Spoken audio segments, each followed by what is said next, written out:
Hello again, my name is Mike Vorel, Wyoming beat reporter for the Casper Star-Tribune, and today we focus on the offensive linemen, the big boys. Going to play a huge factor in the pro-style offense of Brent Fegan and Craig Bull. A lot of running plays. We're going to have to see if this offensive line can get some push and dominate that line.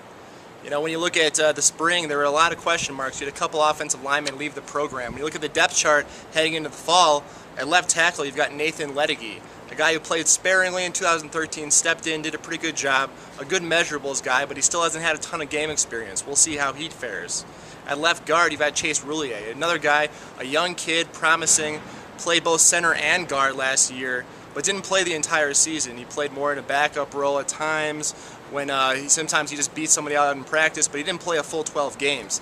We'll see how he fares. At center, Rafe Kiley, a young, powerful kid from Illinois. He played center towards the second half of last season, did a really good job. The coaches were very impressed by him in the spring. He seems to be a guy who's taking on that leadership role, and he should be solid in the middle. At right guard, you've got Jake Jones. Now, he's a guy who's the only multi-year starter coming back in the line. He's started ever since he was a freshman. Now he's a junior. He's been here a couple of years. You know what you're going to get from him. He's reliable. He's been fairly durable. He's going to be there. You can pencil him in at right guard. And at right tackle, Connor Rains, a guy who started all last year at right tackle. Really big, really athletic kid.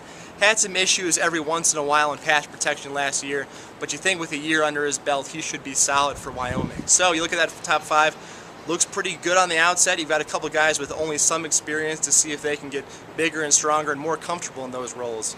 Beyond that, it's a little bit more thin than Wyoming's coaching staff would like.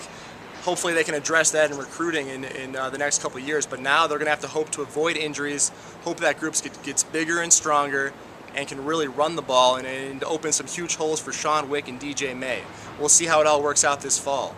Tomorrow we turn our focus to defense and the defensive line, but until then, my name is Mike Vorel. Take care.